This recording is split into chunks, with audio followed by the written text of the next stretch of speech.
دوسروں کو نصیحت کے پھول دیتے وقت خود ان کی خوشبو لینا نہ بھولیں۔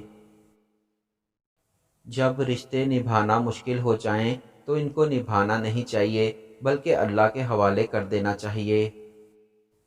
اخلاق اور رویوں کی بدصورتی کا احساس ہمیں اس وقت تک نہیں ہوتا جب تک وہ ہمارے ساتھ نہ برتے جائیں۔